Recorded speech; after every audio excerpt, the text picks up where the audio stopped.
Olá a todos, eu sou a Elizabeth aqui da Fundação ProSangue e junto com a Mônica nós vamos mostrar para vocês como realizamos os testes pré-transfusionais aqui na Fundação ProSangue. Bom, iniciando a nossa conversa aqui, eu vou falar para vocês agora da agência transfusional. Então, o que é a agência transfusional? É o local onde nós armazenamos os hemocomponentes, realizamos os testes pré-transfusionais e liberamos os hemocomponentes para a transfusão. Bom, a agência transfusional ela é obrigatória em toda instituição de assistência à saúde que realiza cirurgias de grande porte, atendimento de urgência e emergência e também que efetue mais de 60 transfusões ao mês. Aqui na Fundação ProSangue nós contamos com 8 agências transfusionais, sendo 5 aqui dentro do complexo HC e 3 agências externas distribuídas dentro da cidade de São Paulo. Todas as agências transfusionais do nosso serviço seguem o mesmo protocolo de atendimento, mesmo cada uma delas tendo sua particularidade. Todas as agências realizam os mesmos testes, que visam assegurar a compatibilidade entre o hemocomponente a ser transfundido e o receptor. Tudo o que é realizado numa agência transfusional é regulamentado pela portaria vigente, ou seja, atualmente a portaria de consolidação número 5, de 28 de setembro de 2017. Bom, agora falando dos testes pré-transfusionais. Para a liberação de concentrado de hemácias e granulócitos, os testes que nós vamos realizar no receptor são a tipagem ABO direta e reversa, IRHD, a pesquisa de anticorpos anti-eritrocitários irregulares. E os testes que nós vamos realizar no doador, ou seja, na unidade a ser transfundida, são a confirmação da tipagem ABO direta e RH para as unidades RH negativo, o teste de hemólise, a prova de compatibilidade com soro ou plasma do receptor.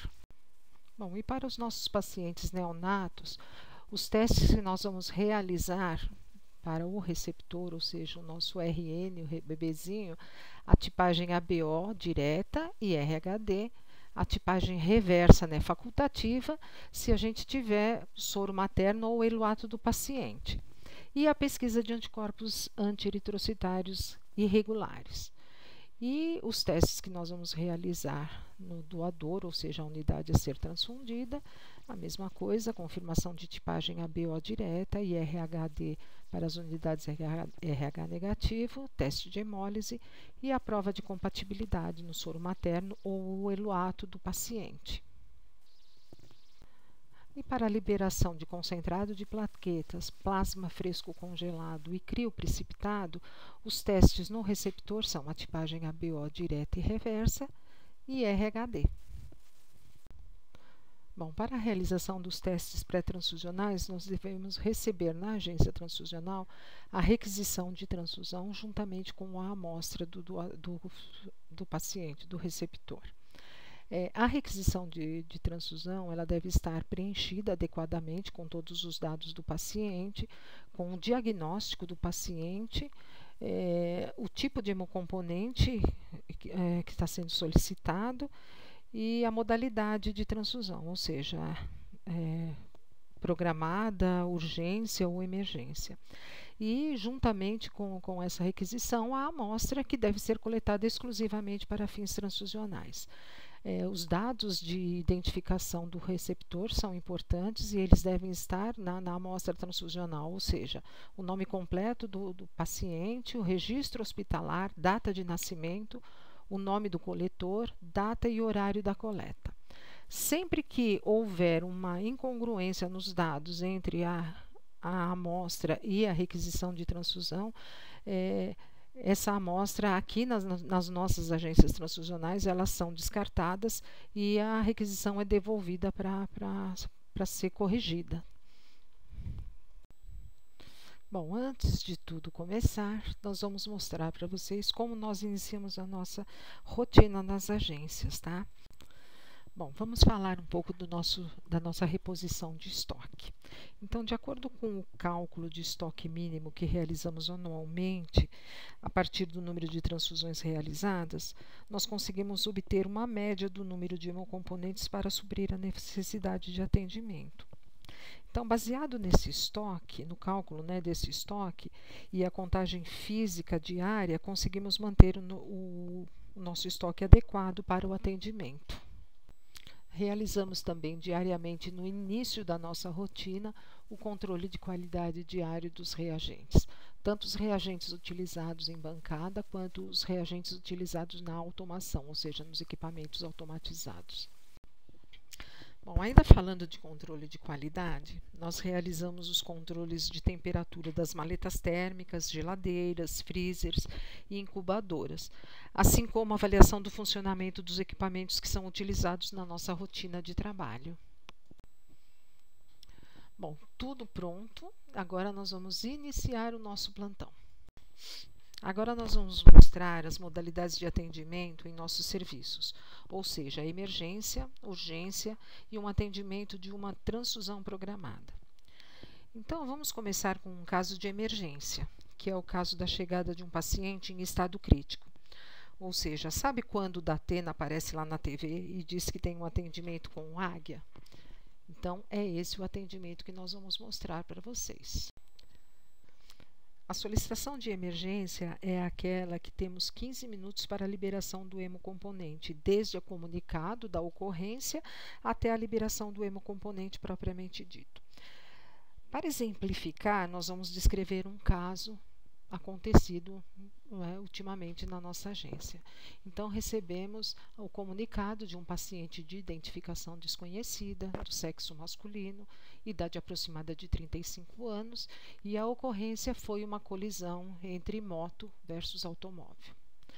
Bom, nós mantemos nos estoques das nossas agências transfusionais uma caixa de emergência, que são as caixas onde nós mantemos 2 unidades de concentrado de hemácia irradiado, ORH positivo ou ORH negativo, com a confirmação da tipagem da unidade, o teste de hemólise, o TAD, e na liberação desse hemocomponente para o paciente, nós não realizamos os testes pré-transfusionais. Caso haja agravamento do estado do paciente e ele entre em transfusão maciça, nós temos um protocolo para esse tipo de atendimento, ou seja, o paciente vai receber 2 unidades de concentrado de hemácia irradiado tipo ORH positivo, 2 unidades de plasma fresco congelado tipo AB ou A, 1 unidade de concentrado de plaquetas por aférese irradiada tipo O ou A. O paciente estabilizando, após a estabilização do paciente, a agência transfusional vai receber a amostra sanguínea, os dados de identificação, a requisição de transfusão e o termo de ciência para situações emergenciais.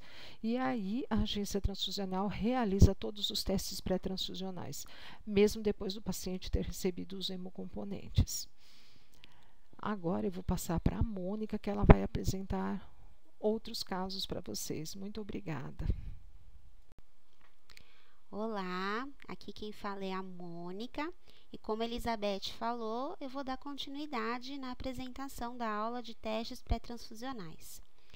Então, neste momento, nós vamos imaginar que a nossa agência transfusional recebeu uma requisição de transfusão de urgência, na modalidade urgência, proveniente da UTI.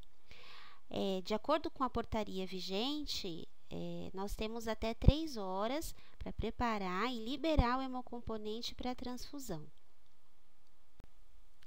Então, essa requisição era de um paciente do sexo masculino, 56 anos, diagnóstico de síndrome mielodisplásica, apresentando sangramento ativo, uma contagem plaquetária de 15.200 plaquetas.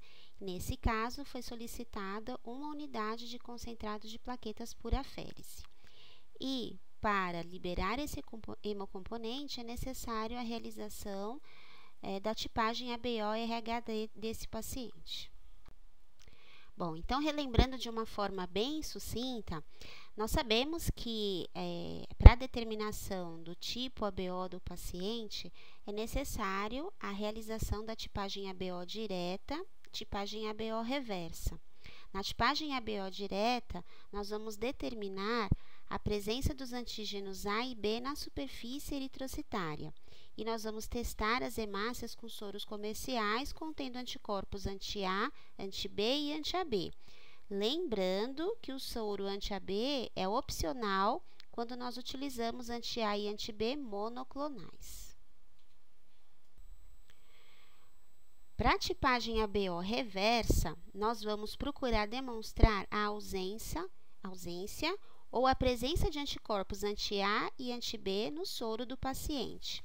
Então, nós vamos testar o soro ou plasma do paciente com hemácias A1 e B, observando se há presença ou a ausência de aglutinação. Então, na tipagem direta, nosso objetivo é determinar os antígenos eritrocitários e na tipagem reversa, os anticorpos presentes no soro do paciente. A técnica que nós vamos utilizar para fazer a determinação da tipagem ABO é a hemaglutinação, que pode ser realizada tanto em tubo quanto em gel. Na Fundação ProSangue, as nossas agências transfusionais trabalham com as duas metodologias. Então, voltando à nossa requisição de transfusão, a amostra foi processada e a tipagem foi realizada na técnica de hemaglutinação em gel e o resultado obtido foi uma presença de uma aglutinação fraca no antissoro A, uma aglutinação um pouco mais forte no antissoro AB, uma aglutinação positiva com intensidade 4 cruzes no antissoro D e a tipagem reversa positiva 4 cruzes com as hemácias A1 e B. E aí, a nossa biologista entrou em desespero, porque a expectativa para um paciente com tipagem ABOA seria aglutinação 4 cruzes com antissoro anti-A e anti-B e a reversa de A negativa. Ou, para um paciente do tipo 0, do tipo O, a ausência de aglutinação com todos os antissoros e a tipagem reversa positiva 4 cruzes com as duas hemácias testadas.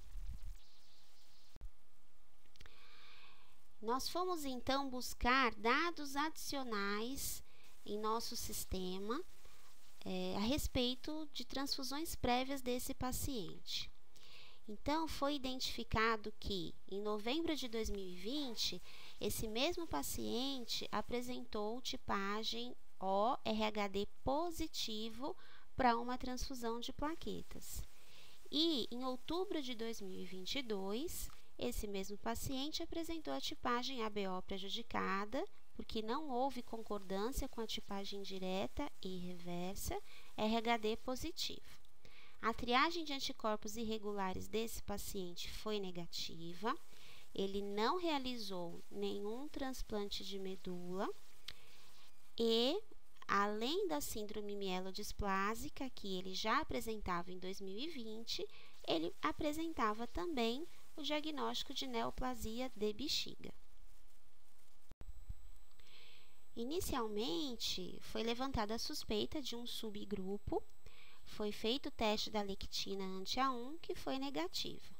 Por esse motivo, foi necessário o auxílio do Laboratório de Imunohematologia Avançada da Fundação ProSangue, que submeteu a amostra desse paciente a testes de biologia molecular. Foi realizada a genotipagem alelo específica para o gene ABO e o sequenciamento de Sanger para o gene ABO. Foi identificado que esse paciente apresentava apenas o alelo O pela biologia molecular e não apresentava o alelo A.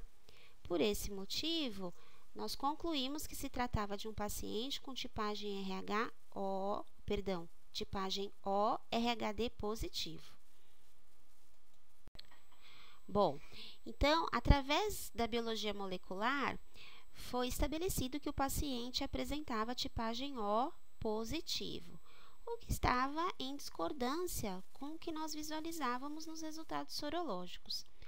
Para elucidar essa discordância, foi realizado um levantamento bibliográfico e foram identificadas algumas publicações que mostravam que pacientes com neoplasia de bexiga apresentam atividade de glicosilação aberrante nas células tumorais, como um mecanismo de escape do tumor à atividade do sistema imune do paciente.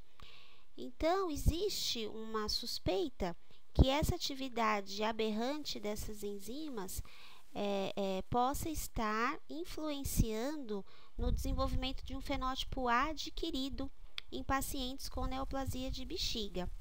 É uma suspeita, não existe nenhum tipo de comprovação, mas o que foi observado neste paciente é que conforme foi realizado o tratamento para esse tumor de bexiga, o fenótipo ABO prejudicado, ele deixou de ser observado e o paciente passou a assumir a tipagem O. Então, nesse caso, o paciente precisaria receber, voltando à nossa requisição de transfusão, plaquetas do tipo O.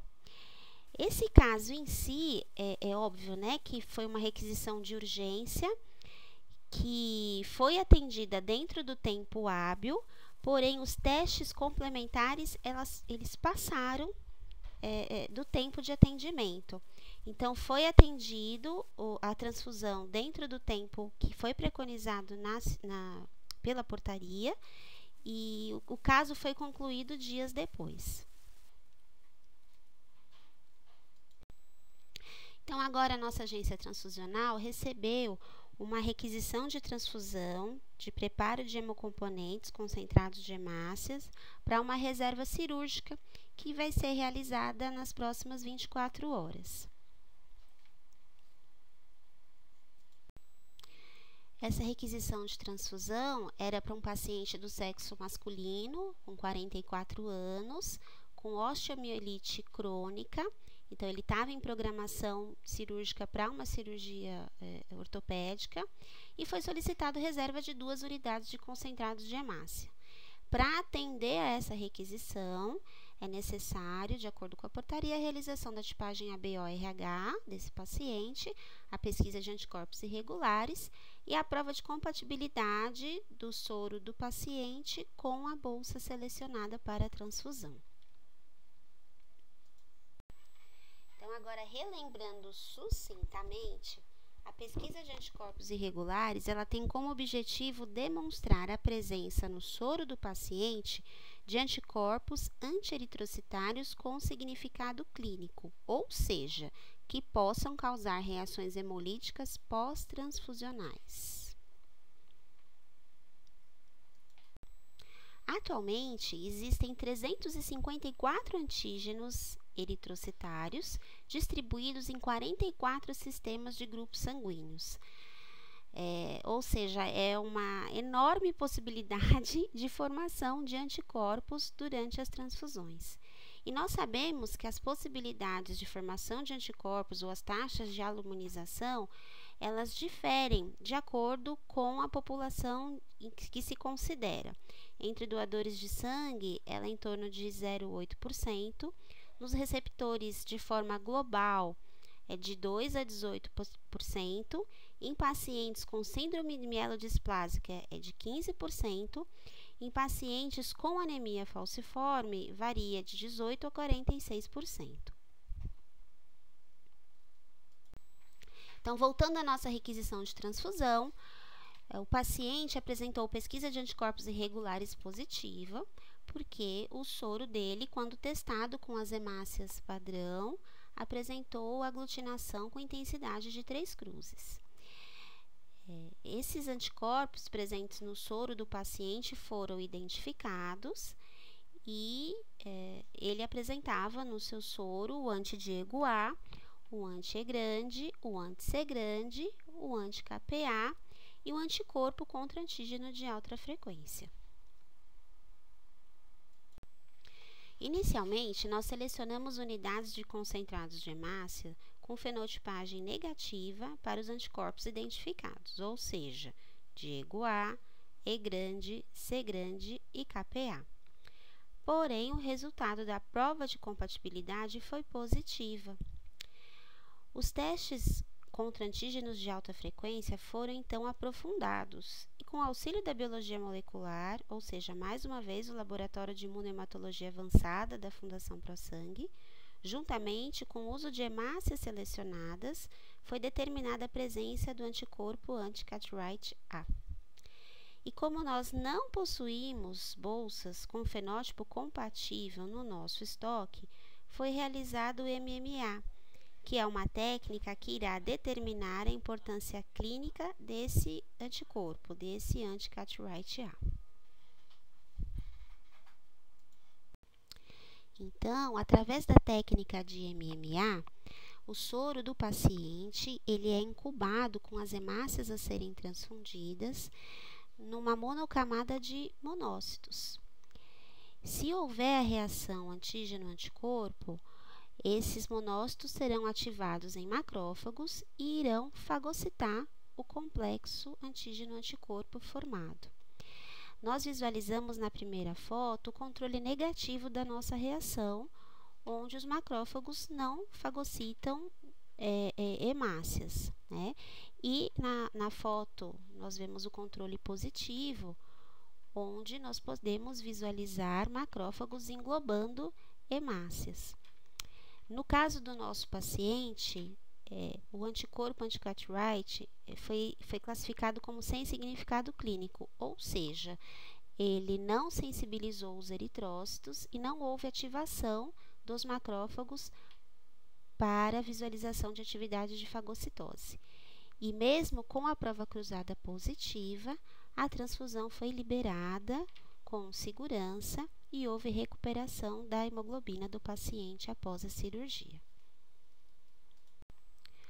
Bom, então esses são alguns exemplos que nós apresentamos dos protocolos de atendimento da Fundação ProSangue, né? Então, nós mostramos casos em que nem tudo são flores, né? Existem as discrepâncias, existem as emergências e nós, através dos testes pré-transfusionais e das técnicas padronizadas, procuramos fazer o melhor atendimento para os pacientes. E eu não posso deixar de agradecer a equipe da imunohematologia clínica, a equipe da imunohematologia avançada e a equipe da imunohematologia de doadores, porque juntamente com as agências transfusionais, nós compomos uma só imuno, sempre trabalhando pelo melhor do paciente. Muito obrigada!